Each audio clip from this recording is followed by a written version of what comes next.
এই যে মতুয়া ভাইয়েরা বসে আছে যারা ওপার বাংলা থেকে এসছে, বিজেপি এদের জন্য এখন নাটক করে ক্যাম্প খুলেছে।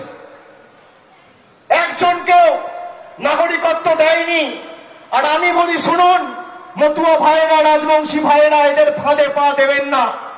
এদের ক্যাম্পে যদি আপনারা যান, আসামে 12 লক্ষ হিন্দু বাঙালির যা অবস্থা হয়েছে, আপনাদেরও একই পরিণতি ভারতীয় জনতা পার্টি করবে। আর আমি মুখ থেকে বলে যাচ্ছি, যতদিন তৃণমূল কংগ্রেসের একটা সৈনিক এই বাংলার মাটিতে থাকবে, একটা মতুয়া ভাই বা একটা রাজবংশী ভাইকে বাংলাদেশি বলে আখ্যায়িত করে বাংলাদেশে রিপোর্ট করতে আমরা দেবো না।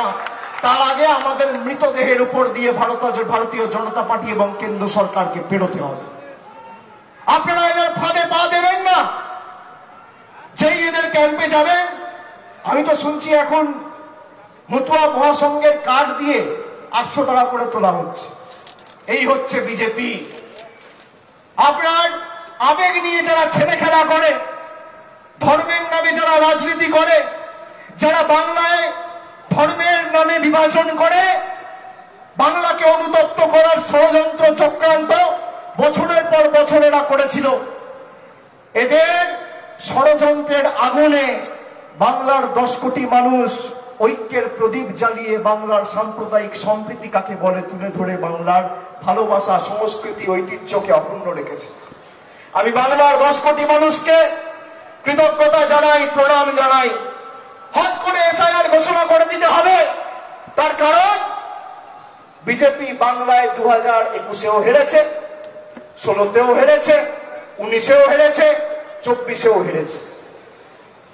আমি আপনাদের কথা দিচ্ছি, আপনারা হাত তুলে বলুন, সবাই দিল্লি যাওয়ার জন্য প্রস্তুত? সবাই হাত তুলে বলুন, আমার মতুয়া ভাইয়েরা দিল্লি যাবেন? যাবেন? সবাই দিল্লি যাওয়ার জন্য প্রস্তুত? হাত তুলুন।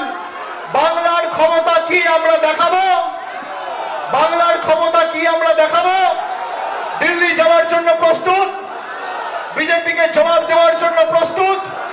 জনগর্জনটাকে বলে ভারতীয় জনতা পার্টিকে শিক্ষা দেওয়ার জন্য প্রস্তুত? আমাদের কাছে যারা কাগজ চাইছে, তাদের বাবা ঠাকুরদার কাগজ নিয়ে এসে আগে বাংলার মানুষকে দেখাও, তারপর কাগজ চাওয়ার কথা বল। এই যে 7 জন প্রাণ দিয়েছে, সবাই যোগ্য ছিল, ভোটার তালিকা থেকে সবার নাম বাদ গেছে। আগামী দিন তৃণমূল কংগ্রেস দিল্লি যাবে এবং এসআইআর এর প্রতিবাদে বাংলার ক্ষমতা কি সারা ভারতবর্ষকে দেখাবে। দিল্লি যাওয়ার জন্য প্রস্তুত থাকুন। আগে যখন মানুষ ভোট দিত, মানুষ ভোট দিয়ে সরকার নির্বাচিত করত, আর প্রধানমন্ত্রী নরেন্দ্র মোদীর সরকার এখন পছন্দের ভোটার বেছে নিচ্ছে। আপনি ভাবুন, মানুষ বাঁচত সরকার, আর আজকে সরকার বাঁচছে ভোটার।